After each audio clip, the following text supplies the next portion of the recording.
London, welcome to the team, Caitlin Clark. Yes. First time welcome. In the MSG for a Knicks game, so it's pretty cool. I know, it's our first Knicks game, first time feeling the atmosphere. We got to get you to play on this court one day. We have to talk to Adam about that. Can we make it mellow? Honestly, if there's someone even if it's a preseason game, we got to get it done. I don't think the Liberty will want to move a game over here, but we'll play anybody. It'll be fun. Yeah. How could you describe maybe the atmosphere your first time in it? Well, I think as a player, like, this is kind of when you feel the atmosphere the most, is when you're out on the court warming up. So, I mean, there's just a different type of buzz. And obviously when LeBron comes to town, it's probably really different. But, you know, Knicks fans are crazy and I love it. I love people that are passionate about basketball. So it's pretty incredible. But listen, there's a new shooter from Indiana. I think I'm the third best shooter in the state of Indiana now. Okay. It goes Caitlin. Yeah. Tyrese, and now myself. We'll have to get Tyrese's opinion on that. I'm not sure Tyrese would agree. Right here, she's taking over for me right now, so thank you. Well, honestly, I don't think it's just a big moment for the WNBA. I think all of women's sports, I think this is one of the biggest moments we've ever had. So, you know, I feel very confident that we're going to get something done, and that's because we're in this moment because of the product we put on the floor. So you're watching the exact moment the torch is being passed. The old guard crumbling before our very eyes. What happened last night on NBC and what unfolded in that Doc Rivers press conference are not two separate stories. They're the same one. Together, they tell the story of the death of the old NBA mentality and the rise of the Caitlin Clark era. If you're not paying attention to this shift, you're going to get left behind. Welcome back to the channel where we refuse to feed you the corporate narrative and instead deliver the raw, unfiltered truth. Today's doubleheader is going to blow your mind. Caitlin Clark absolutely humiliating her critics by taking over the biggest stage in sports media, and Doc Rivers potentially damaging his own reputation with one of the most ignorant political takes we've ever heard from a head coach. There's a new shooter from Indiana. See, I'm the third best shooter in the state of Indiana now. Okay. It goes Caitlin, Tyrese, and now myself. We'll have to get Tyrese's opinion on that. Let's start with the queen. Let's start with Caitlin Clark. Because what she did on NBC wasn't just a broadcasting debut, it was a hostile takeover. She walked into Madison Square Garden, the mecca of basketball, a place where legends are made and broken, and looked more comfortable than veterans who've been doing this for 30 years. Did you see the body language? Did you see the confidence? She wasn't sitting there like a timid rookie, just happy to be invited to the party. She sat like she owned the building, sitting next to Carmelo Anthony, one of the greatest scorers in history. She wasn't looking up to him. She was looking him eye to eye, talking basketball, breaking down Luka Doncic, and explaining spacing in a way that commanded respect. There we go. Feeling it. She knew it right away. Oh. This could be a quick NBC. Wow. The warm-up was mine, the win. Uh-oh. All right. That would be nice last game. Uh-oh. All right, straight in.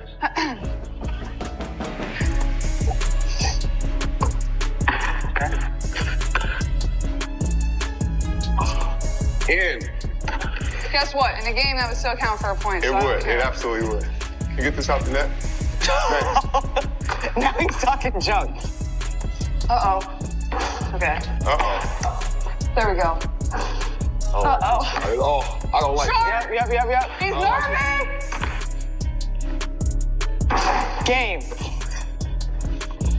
You like to double down. Oh, okay. All right. Okay. One leg.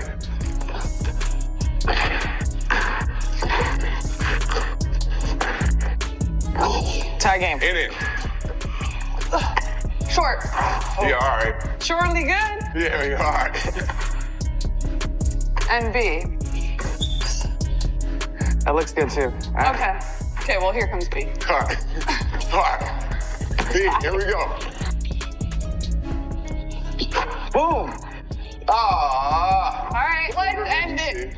And you're comfortable. I need you to understand the magnitude of what she said about the WNBA labor negotiations, because the mainstream media is glossing right over it. But we're going to drill down. She was asked about the future of the league, and she looked straight into the camera and said, "We are in this moment because of the product we put on the floor." Stop right there. Rewind that in your head.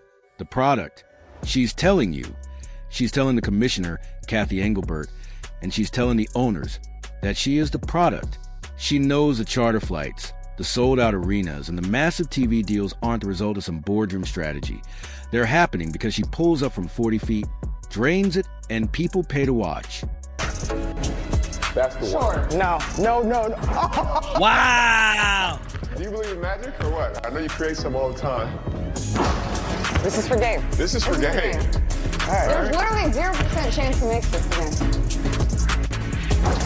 That's our welcome to the NBC moment. Hey, this is so cool, man. I can't even lie. This is like the coolest thing ever, bruh. This was a direct shot at the leadership who tried to tell her she needed the league to survive. No, the league needed her, and she reminded them of that on national television with a smile on her face. It's the ultimate power move. She's holding all the cards. By aligning herself with NBC and the NBA machine, she's building a fortress around her brand that the petty politics of the WNBA simply cannot touch.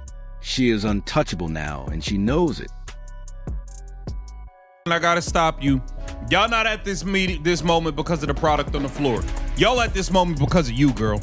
Y'all at this moment because of you, not because of all of them. No, I get it. You be trying to be nice. You can stop being nice with these girls. Let's talk about that HORSE game with Jamal Crawford, because that was a moment that Caitlin Clark is just hype narrative officially died. Jamal Crawford is a legend, one of the best ball handlers in NBA history and a proven bucket getter. And Caitlin steps onto the court in street clothes, no warm-up, and starts draining shots from the logo, laughing, talking trash, and asking, "Do you believe in magic?" That is the factor you cannot teach.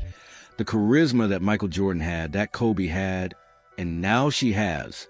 She wasn't intimidated by the moment. She embraced it and elevated it. NBC knows they've struck gold and expect to see her on every major broadcast moving forward because the camera loves her and the ratings prove it. But while Caitlin Clark is busy saving the popularity of basketball, Doc Rivers is doing his best to destroy it. This next part is infuriating, but you need to hear it. Doc Rivers, head coach of the struggling Milwaukee Bucks, should be focused on fixing his defense and saving his job.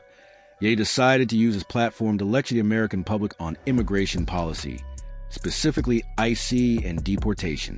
Everyone is entitled to their opinion, but when representing a global brand like the NBA, you have to be careful with your facts. Doc Rivers dropped a comparison that was not only factually wrong, but insulting to every basketball fan watching. He compared the potential deportation of undocumented immigrants to Hakeem Olajuwon being taken off the streets. Let me repeat that. He compared illegal immigration to Hakeem Olajuwon, one of the greatest centers of all time. The facts matter.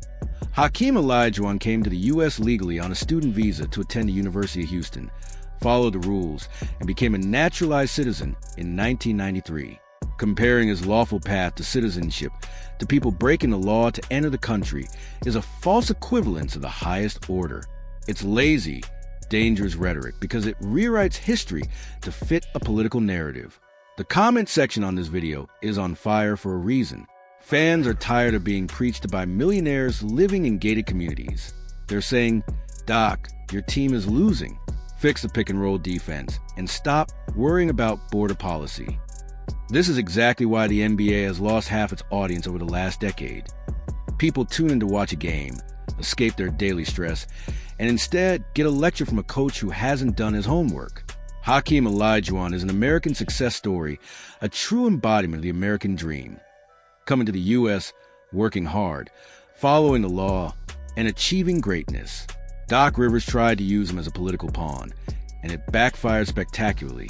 It highlights the disconnect between NBA elites and the working class fans who buy the tickets. Caitlin Clark, on the other hand, understands the fans. She talked about the passionate energy in New York, respects it, and feeds off it. Doc Rivers seems to think his job is to educate fans on his moral superiority, and the market is punishing the NBA for it. Look at the contrast in leadership. Caitlin Clark is 22, yet she sounds more mature, focused, and business savvy than a 60-year-old coach who's been in the league for decades. She understands that the product, the game itself, is what matters. If the basketball is good and the entertainment is strong, everything else falls into place. Doc Rivers has forgotten that he is in the entertainment business. And when you forget that, you lose your audience. That's why the NFL is crushing the NBA in ratings. They focus on the game, the spectacle, the shield, while the NBA has allowed itself to become a political soapbox. Likes on Twitter from the activist crowd. Don't sell sneakers in Middle America or get viewers on a Tuesday night in November. Caitlin Clark is the correction. She is a return to pure basketball joy, meritocracy, and a shut up and play mentality. That's why she's the most popular athlete in the country right now. Look at the fan comments. They're not attacking Doc Rivers because of race or background. They're pointing out that his argument is flawed and correcting the history around Hakeem. Fans are smart. They do their homework, and you cannot gaslight them with emotional arguments that don't hold up. Doc Rivers owes Hakeem an apology for dragging his name into an unrelated debate, and he owes Bucks fans an apology for focusing on everything except winning basketball games. So, where do we go from here? The future is clear. Caitlin Clark on NBC, breaking records, bridging the gap between men's and women's sports, and bringing a new generation of fans to the table. The past, meanwhile, looks like bitter coaches making political statements to empty rooms, alienating the very people who pay their salaries. The choice is up to the leagues. Do you want to be like Caitlin or like Doc Rivers? NBC and Adam Silver know the answer, which is why we're likely to see a massive pivot in how the NBA markets itself, riding the Caitlin Clark wave while slowly phasing out divisive rhetoric. Bad business is bad business, and right now, Caitlin Clark is the best business in town. Where do you stand? Are you Team Caitlin, focus on the product and the game, or are you siding with Doc Rivers and his political commentary? Do you think his comparison of Hakeem Olajuwon was fair, or a desperate attempt to score political points? Sound off in the comment below, because this is a conversation defining the future of sports. And don't forget to like this video, subscribe to the channel, and hit the notification bell. We're not stopping exposing the truth, calling out hypocrisy, or celebrating the greatness of Caitlin Clark.